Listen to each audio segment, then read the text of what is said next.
Hai guys, aku Sapna. Aku di sini akan menjelaskan tentang sifat-sifat koloid. Sifat-sifat koloid yang pertama yaitu efek tidal. Kedua, gerak Brown. Ketiga, elektroforesis. Keempat, adsorpsi. Kelima, koagulasi. Keenam, dialisis. Ketujuh, koloid pelindung. Kedelapan, koloid liofil dan liofob. Dari koloid tersebut, aku akan menjelaskan satu persatu. Yang pertama adalah efek tidal. Adalah gejala penghamburan berkas cahaya atau sinar oleh partikel-partikel koloid. Hal ini disebabkan karena ukuran molekul koloid yang cukup besar. Efek tidal ditemukan oleh John Tidal atau 1820 sampai 1893, seorang ahli fisika Inggris. Pada tahun 1869, Tidal menemukan bahwa apabila suatu berkas cahaya dilewati pada sistem koloid, maka berkas cahaya tadi akan tampak. Apabila berkas cahaya yang sama dilewatkan pada larutan sejati, berkas cahaya tadi tidak akan tampak. Oleh karena itu, sifat itu disebut efek tidal. Contoh-contoh efek tidal dalam sehari-hari yaitu di bioskop. Jika ada asap mengepul, maka cahaya proyektor akan terlihat lebih terang. Yang kedua adalah gerak Brown. Gerak zigzag partikel koloid disebut gerak Brown sesuai dengan nama penemunya Robert Brown, seorang ahli biologi berkebangsaan Inggris. Gerak Brown terjadi sebagai akibat adanya tumbukan dari molekul pendispersi terhadap partikel terdispersi, sehingga partikel terdispersi akan terlontar. Contoh dari kehidupan sehari-hari adalah gerakan debu yang terlihat pada seberkas sinar. Yang ketiga adalah elektroforesis. Kemajuan ilmu biologi molekuler membuat manusia bisa meneliti berbagai molekul kecil seperti DNA. Hasil analisis DNA tersebut membantu kehidupan manusia, misalnya menguji paternitas dan juga proses forensik. Untuk menganalisis molekul kecil dibutuhkan teknik yang dinamakan elektroforesis. Dilansir dari Doug Co., teknik elektroforesis ditemukan oleh Ferdinand Friedrich Reus pada tahun 1807. Pada saat ia melihat partikel tanah liat dalam air yang bermigrasi saat dikenai medan listrik kontinu. Dari situlah Reus menemukan teknik elektroforesis, yaitu teknik untuk memisahkan molekul dalam cairan atau gel menggunakan medan listrik. Ketika medan listrik diterapkan, ion akan bergerak sesuai dengan muatannya dan terpisah dari makromolekul. Ion-ion akan bermigrasi ke katoda maupun anoda, sedangkan spesimen netral tidak akan terpengaruh, sehingga dapat memisahkan spesimen di dalam molekul protein, DNA, RNA, plasmid, isoenzim, lipoprotein, hemoglobin, dan makromolekul. Contoh dari elektroforesis dalam kehidupan sehari-hari adalah diantaranya identifikasi DNA manusia. Yang keempat adalah adsorpsi atau penyerapan, adalah suatu proses terjadi ketika suatu fluida, cairan maupun gas terikat kepada suatu padatan atau cairan. atau zat penyerapan absorben, dan akhirnya membentuk suatu lapisan tipis atau film atau zat ternyerap absorbat pada permukaannya. Berbeda dengan absorpsi, yang merupakan penyerapan fluida atau fluida lainnya membentuk suatu larutan.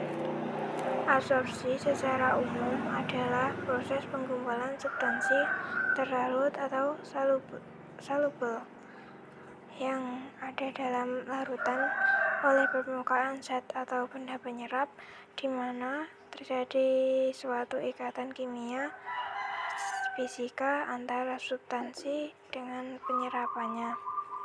Definisi lain menyatakan absorpsi sebagai suatu peristiwa penyerapan pada lapisan permukaan atau antarfase, di mana molekul dari suatu materi terkumpul pada bahan pengabsorpsi atau absorben. Absorpsi dibedakan menjadi dua jenis, yaitu absorpsi fisika atau disebabkan oleh gaya van der Waals atau penyebab terjadi kondensasi gas untuk membentuk cairan yang ada pada permukaan absorben, dan absorpsi kimia terjadi reaksi antara zat yang diserap dengan absorben. Banyaknya zat yang terabsorpsi tergantung pada sifat khas zat padat yang merupakan fungsi tekanan dan suhu. Absorpsi fisika adalah berhubungan dengan gaya van der Waals. Apabila gaya tarik-menarik antara zat terlarut dengan absorben lebih besar daripada gaya tarik-menarik antara zat terlarut dengan pelarutannya, maka zat yang terlarut akan diabsorpsi pada permukaan absorben. Absorpsi ini mirip dengan proses kondensasi dan biasanya terjadi pada temperatur rendah. Pada proses ini, gaya yang menahan molekul fluida pada permukaan solid relatif lemah, dan besarnya sama dengan gaya kohesi. Molekul pada fase cair atau gaya van der Waals mempunyai derajat yang sama dengan panas kondensasi dari gas menjadi cair, yaitu sekitar 2,19 sampai 21,9 kg per mol. Keseimbangan antara permukaan solid dengan molekul fluida biasanya secepat tercapai dan bersifat reversibel. Absorpsi dapat memurnikan suatu larutan dari zat-zat pengotornya. Yang kedua, absorpsi kimia, yaitu reaksi yang terjadi antara zat padat dengan zat terlarut yang berabsorpsi. Absorpsi ini bersifat spesifik dan melibatkan gaya yang jauh lebih besar daripada absorpsi fisika. Panas yang dilibatkan adalah sama dengan panas reaksi kimia.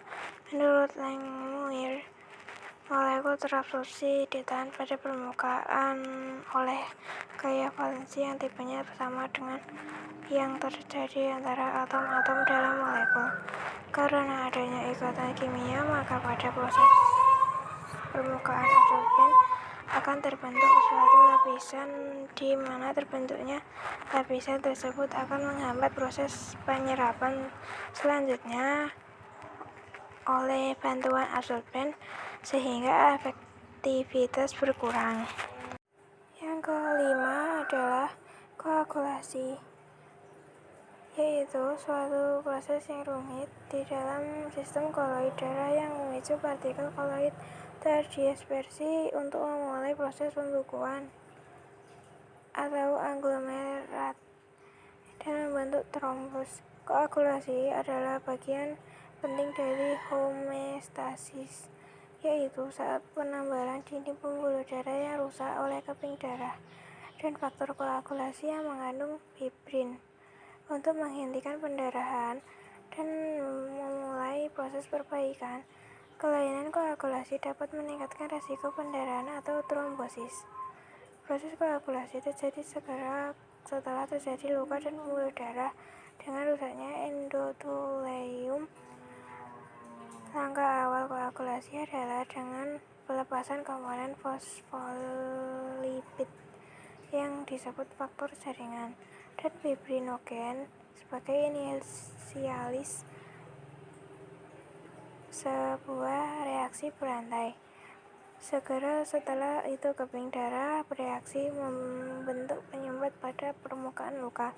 Reaksi ini disebut homeostasis. Awal homeostasis lanjutannya terjadi hampir bersama protein dalam plasma darah yang disebut faktor koagulasi merespons secara berjenjang dan sangat rumit untuk membentuk jaring-jaring fibrin yang memperkuat penyumbatan keping darah. Yang keenam adalah dialisis, yaitu proses perpindahan molekul terlarut dari suatu campuran larutan yang terjadi akibat difusi pada membran semi-permeabel. Molekul terlarut yang berukuran lebih kecil dari pori-pori membran tersebut dapat keluar, sedangkan molekul lainnya yang lebih besar akan tertahan di dalam kantung membran. Selusa adalah salah satu jenis materi penyusun membran dialisis yang cukup umum dipakai karena bersifat inert untuk berbagai jenis senyawa atau molekul yang dipisahkan. Laju difusi ditentukan oleh beberapa kondisi. Yang pertama yaitu konsentrasi molekul pelarut yang akan keluar dari kantung dialisis.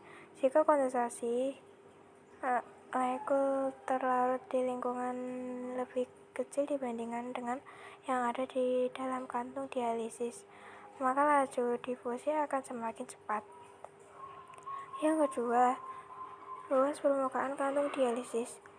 Semakin luas permukaan membran yang digunakan, maka laju difusi akan semakin cepat.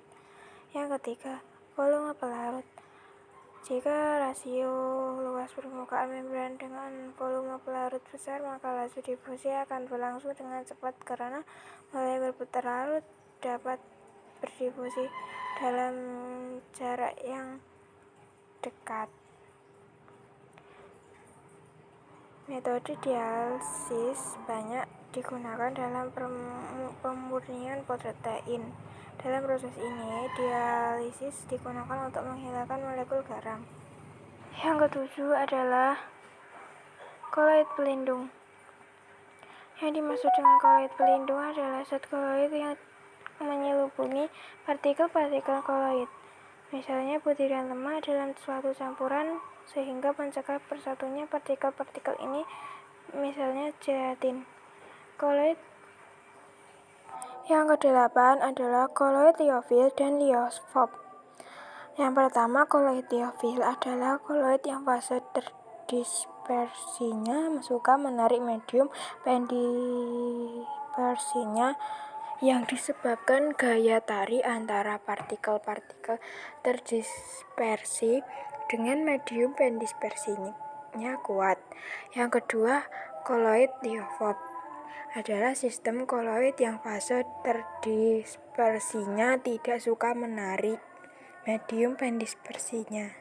Bila medium pendispersinya air, maka koloid liofil disebut koloid hidrofil, sedangkan koloid liofob disebut koloid hidrofob. Contoh koloid hidrofil sama dengan sabun, deterjen, agar-agar, kanji, dan gelatin. Contoh koloid hidrofob sama dengan sol, belerang, sol sulfida, sol FeOH3, sol logam.